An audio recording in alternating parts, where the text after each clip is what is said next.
కాకినాడ సూర్యారావుపేట దూసలపూడి వారి వీధిలో వేంచేసి ఉన్న స్వయంభు భోగి గణపతి పీఠంలో సంకష్టహర చతుర్థి మాసోత్సవాన్ని ఘనంగా నిర్వహించారు. తెల్లవారుజాము నుండి పీఠం వద్ద స్వామివారికి ప్రత్యేక పూజలు, అభిషేకాలు శాస్త్రోక్తంగా జరిపించారు. సంకష్టహర చతుర్థి సందర్భంగా పీఠం వద్ద నుండి గణపతి స్వామికి ఊరేగింపు నిర్వహించి నగర సంకీర్తన చేసి గ్రామోత్సవాన్ని నిర్వహించారు. పెద్ద సంఖ్యలో పాల్గొన్న భక్తులు, మహిళలు గణేష్ మహారాజ్ కి జై అంటూ నినాదాలు చేస్తూ ఊరేగింపుగా తిరిగి పీఠం వద్దకు చేరుకున్నారు.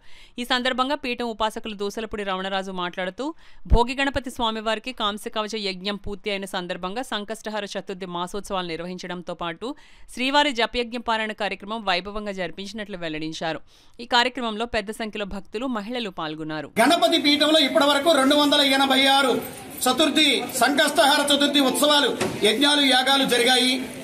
మరి ఈ సందర్భంలో స్వామివారికి కవచ యజ్ఞధారణ జరిగిన సందర్భంగా తిరుమల తిరుపతి పాదయాత్రతో పూర్తయ్యాయి కాబట్టి ఆది స్వయంభూ శ్రీ వెంకటేశ్వర స్వామి వారికి కృతజ్ఞతగా ఇక్కడ 108 వారాల పాటు శ్రీవారి జపయజ్ఞ పారాయణ జరుగుతూ ఉంది. ఇది 92వ జపయజ్ఞ పారాయణ.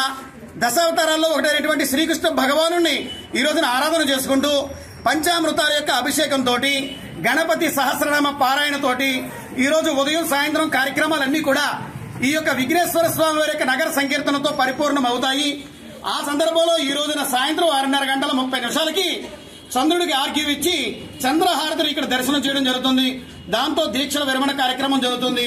ఈ కార్యక్రమంలో పాల్గొన్నటువంటి వాళ్ళందరికీ ఈ విషయాలు తెలుసుకుంటున్నటువంటి వారందరికీ కూడా క్షేమ, స్థైర్య, విజయ, అభయ, ఆరోగ్య సిద్ధి కలుగుతుంది. భోగి గణపతిని దర్శించండి. కలియుగంలో పాప కర్మల నుంచి విముక్తి కండి.